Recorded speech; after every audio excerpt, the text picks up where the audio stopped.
Hello दोस्तों। आज हम शुरू करने वाले हैं एक नया और बहुत ही धमाकेदार मैंगा जिसका नाम है सुपर ह्यूमन एरा। इसमें आपको एक्शन, खतरनाक मॉन्स्टर्स और एक बहुत ही कूल सुपर हीरो देखने को मिलेगा।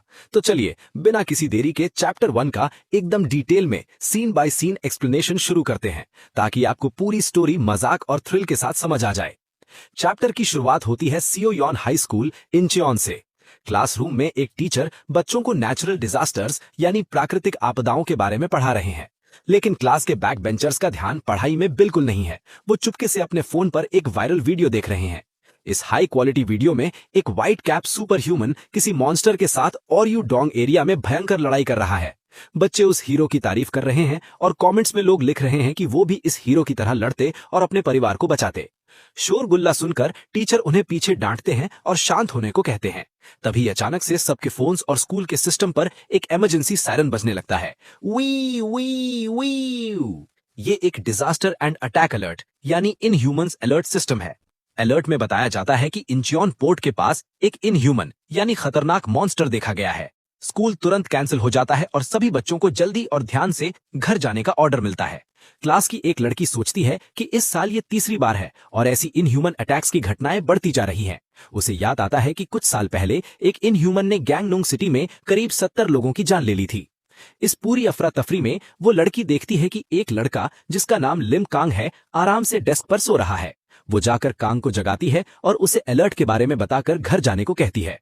कांग एक ईयरपीस पहनता है जिसमें जूरी नाम की कोई लड़की उसे इंचियोन पोर्ट के कोऑर्डिनेट्स भेजती है। कांग उबासी लेता है और अपना डीसीसी लोगो वाला बैग लेकर वहां से कैजुअल तरीके से निकल जाता है। अब सीन शिफ्ट होता है इंचियोन पोर्ट पर, जहां तबाही मची हुई है। वहां एक बहुत ही विशाल नीले रंग का भयंकर इनह्यूमन मॉन्स्टर घूम रहा है। एक पोर्ट वर्कर गुस्से में अपनी ट्रक उस मॉन्स्टर पर चढ़ाने की कोशिश करता है और चिल्लाता है, डाई यू बैस्टर्ड।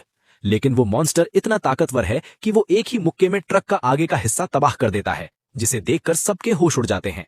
वहां काम करने वाले कुछ लोग, जिसमें एक का नाम जैगू है, डर के मारे एक कंटेनर के पीछे छुपे हैं और रो रहे हैं, जबकि उनका ओल्डर साथी उन्हें चुप रहने को कह रहा है ताकि मॉन्स्टर उन्हें सुन ना ले।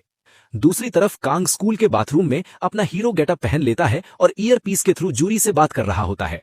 जूरी उसे बताती है कि पोर्ट यहां से 11 मिनट की दूरी पर है और उसे डायरेक्शंस देती है। कांग बाथरूम की खिड़की से बाहर कूद जाता है और एक प्लेन की स्पीड जितनी तेजी से इंचियोन पोर्ट की तरफ भागने लगता है। पोर्ट पर वो मॉन्स्टर उन छुपे हुए वर्कर्स को ढूंढ लेता है और एक वर्कर को बुरी तरह पीट कर फेंक देता है। ओल्डर वर्कर अपने दोस्तों को बचाने के लिए मॉन्स्टर पर एक भारी रेंच फेंक कर मारता है और चिल्लाता है, स्टॉप। मॉन्स्टर उसकी तरफ पलटता है। ओल्डर वर्कर अपने बॉस को भागने को कहता है और अपनी मौत को सामने देखकर अपनी फैमिली यानी हनी और दोंगू से माफी मांगने लगता है। मॉन्स्टर एक बहुत बड़ा शिपिंग कंटेनर उठाता है और उसे उस वर्कर पर फेंक देता है। लगता है कि वर्कर की जान चली जाएगी, तभी अचानक से बूम! हमारा हीरो लिम कांग ठीक टाइम पर वहां पहुंचता है। वो हवा में लीप करके उस भारी कंटेनर पर इतना जोरदार मुक्का मारता है कि कंटेनर चकनाचूर हो जाता है।